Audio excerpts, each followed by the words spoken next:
स्वागत है आपका आपके अपने चैनल देसी खबरों में। सीरियल ये रिश्ता क्या कहलाता है में अब यहाँ पर दादी शाह ने पंडित जी को बुला लिया है पौदार खानदान का अंतिम संस्कार कराने के लिए, कि जो कदम विद्या ने उठाया है उसके बाद अरमान और अबीरा को मजबूरन ही घर छोड़कर जाना पड़ेगा।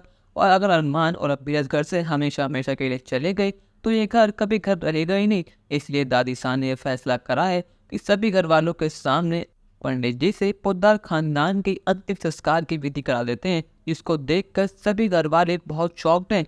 यहाँ पर विद्या कहती है कि माँ साहब आप ये क्या कर रही हैं, पर दादी साहब गुस्से में कहते हैं कि विद्या तुम तो चुप ही रहो, आज जो कुछ भी हो रहा है उसके जिम्मेदार सिर्फ तुम हो। तुम्हारे एक बार कहने के बाद ही अरमान ने फैसला कर लिया कि वो हमेशा हमेशा के लिए घर छोड़कर चला जाएगा। वैसे तो अरमान तुम्हारी बात काटता नहीं है, पर लेकिन शादी करने के बाद उसने किसी की नहीं सुनी।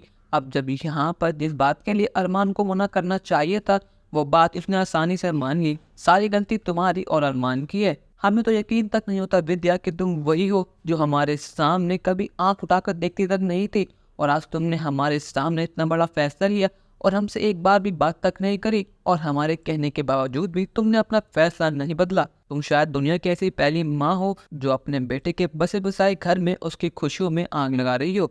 अब यहाँ पर इस सारी बात सुनने के बाद विद्या का मन पिघल चुका है। उसे ऐसा हो चुका है कि वो कितने बड़ी गलती करने वाली थी। अगर अरमान अबीर ने घर छोड़ दिया तो वह कुछ दिनों में ही मर जाएगी। अरमान के बिना वो एक पल भी नहीं रह पाएगी, और मासा की डांट ने अब फाइनली असर कर दिया है। यहाँ पर विद्या अरमान को अपने गले से लगाती है और कहती है कि अरमान मुझे माफ़ कर दे, मैंने गुस्से में आकर तुझे श्राप दिया, तुझे बद्दुआ की और तेरी शादी वाले दिन इतना तमाशा क्रिएट करा, पर लेकिन अगर हो सके तो मुझे माफ़ कर दे बेटा। यहाँ पर फाइनली विद्या ने अरमान अबीर को घर छोड़ने से रोक लिया है, और ये चीज़ें देखकर सभी घर वाले अब बहुत ज़्यादा खुश हैं।